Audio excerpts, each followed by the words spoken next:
জন্য ফল নিয়ে বসছি।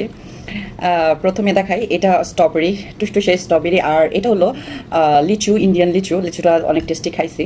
আর সবচেয়ে আকর্ষণীয় হলো এই ফলটা, এটা হলো কমলা। আমরা যখন কোরিয়াতে থাকতাম তখন জেজুর কমলা ছিল সবচেয়ে বিখ্যাত, এত মিষ্টি, এত সুস্বাদু, খুবই রসালো।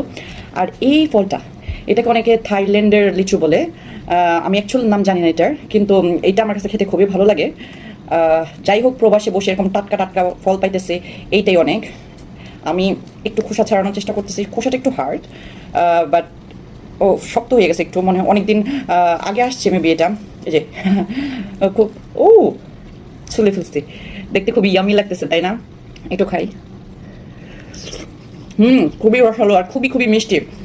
এটা টেস্ট একদম, মানে কি বলবো, বাংলাদেশে যে তাল খাইছি, একটু কচি কচি তাল, ওইটার যে একটা শ্বাস থাকে না, খুবই খেতে ভালো লাগে। ওইটার মানে টেস্ট পাইতেছে একদম পুরাপুরি। এই যে অমৃত, জাস্ট অমৃত, খুবই টেস্টি। আর এই যে কমলাটা একদম ফ্রেশ, গাছ থেকে ছিঁড়ে নিয়ে আসছে মনে হয় 2-1 দিন আগেই। পাতাটাও এখন পর্যন্ত মানে ঠিক আছে, টাটকা টাটকা। এই কমলাটাতে এত মিষ্টি, আমার খুবই খুবই প্রিয় এই কমলাটা, মানে খোসা একদম পাতলা। এটা হলো কোরিয়ান সেই বিখ্যাত জেজুর কমলা।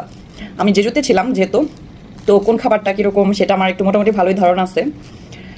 ও একদম পাতলা খোসা, কীরকম পাতলা খোসা, ও টসটসা, একদম রসে ভরপুর, মুখে দেওয়া মাত্র পুরা মুখ রসে ভরে যাবে।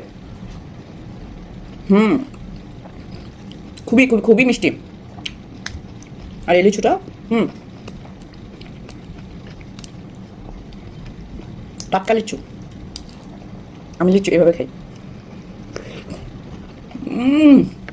এইসব ফলের কি বলবো, একটা যে টেস্ট, মনে হয় যে একটা বাঙালি বাঙালি একটা ফিল পাইতেছি, কোরিয়ান ফিল পাইতেছি। এটা যদি থাইল্যান্ড থেকে আসে থাকে তাহলে থাইল্যান্ডে একটা ফ্লেভার পাচ্ছি, আমেরিকান ফ্লেভার, সবগুলো ফ্লেভার একসাথে।